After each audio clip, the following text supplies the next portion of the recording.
Bem, eu sou Gabriel Espanha do História Sempre Claquete. Hoje eu quero falar com vocês sobre a história moderna e o iluminismo Toma Nedós. Vamos lá? Então a ideia da aula é despertar em você o interesse de falar sobre a história, o interesse em você de pesquisar sobre a história dos livros. A obra se chama O Iluminismo Toma Nedós e o que essa obra retrata? Essa aula foi baseada nesse texto que eu citei. Eu peguei trechos que podem ser eficientes na nossa reflexão e desenvolvi essa aula aqui para vocês. Então, o que a obra retrata? Ao apresentar a biografia da enciclopédia, este trabalho almeja dissipar um pouco da obscuridade que envolve a história dos livros em geral. Ou seja, por que contar uma história dos livros? O centro dessa aula é isso. É pensar numa abordagem historiográfica que eu não sei se foi pensada antes ou não, mas pesquisando para elaborar essa aula, eu comecei a pensar sobre essas possibilidades, entendeu? Porque pensa bem, não tem como a gente pensar no livro e não pensar, por exemplo, em cultura, quando a gente pensa no livro, a gente pensa em diversão e entretenimento. Mas muito mais do que entretenimento, o livro também é um produto. Inclusive, né, esse livro, esse trecho aqui, esse livro, ele fala a respeito da biografia da enciclopédia. E a enciclopédia, ela foi a principal obra do iluminismo aqui. Ela foi a principal obra do iluminismo. Então, a partir da enciclopédia, é possível que a gente, por exemplo, pense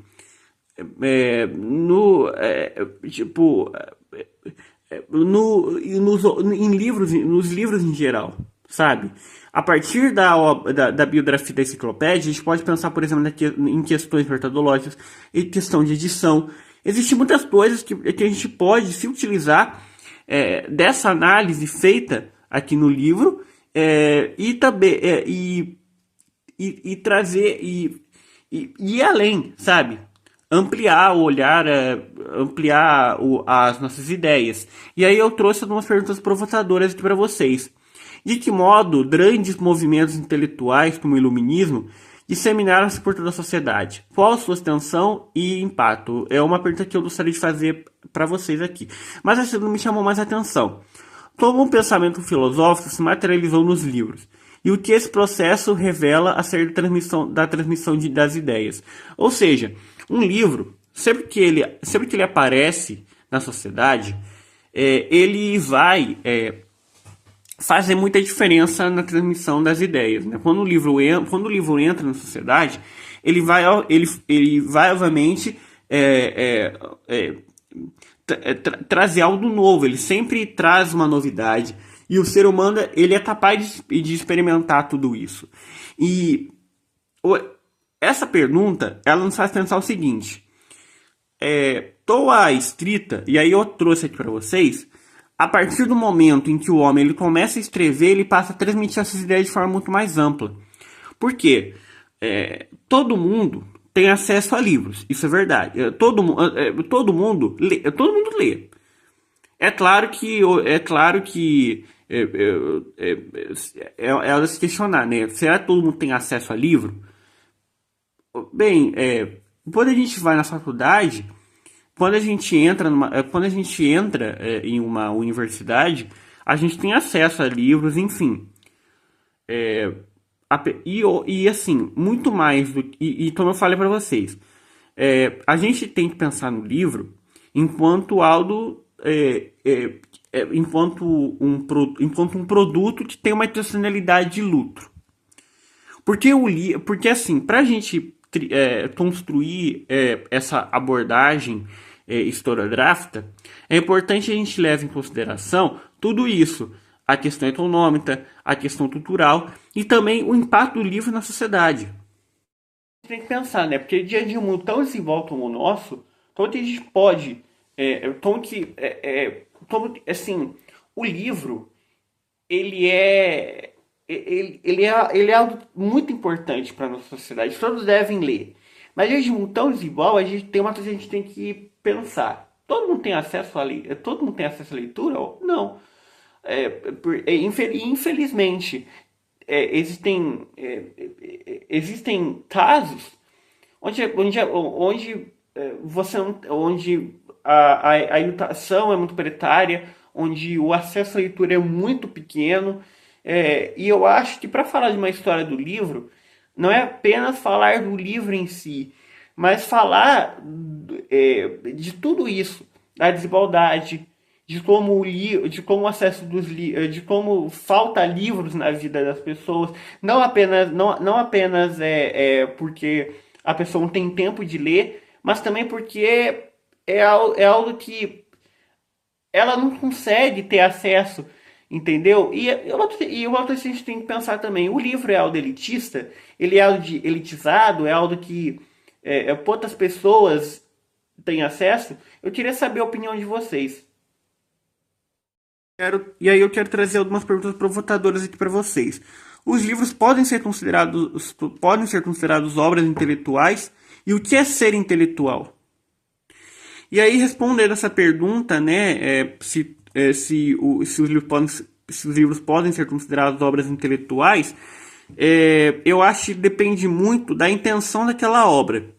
Existem livros, por exemplo, aí eu peguei livros de história que buscam contribuir intelectualmente, enquanto outros são feitos exclusivamente para vender. Existem livros, por exemplo, que não têm uma intenção não têm uma intenção de ser um trabalho historiográfico, são livros que simplesmente são feitos para entreter, aqueles livros de curiosidades históricas, que não são ruins, eu até acho interessante, mas academicamente eles não são reconhecidos, eles não são vistos como trabalhos acadêmicos, então acho que depende muito da intenção daquela obra. Mas o que é ser intelectual, né? Tipo, eu digo intelectual não no sentido de uma pessoa colocar essas ideias ali no papel, mas no aspecto filosófico da questão. Algo que eu estou falando de obras que buscam refletir sobre alguma coisa.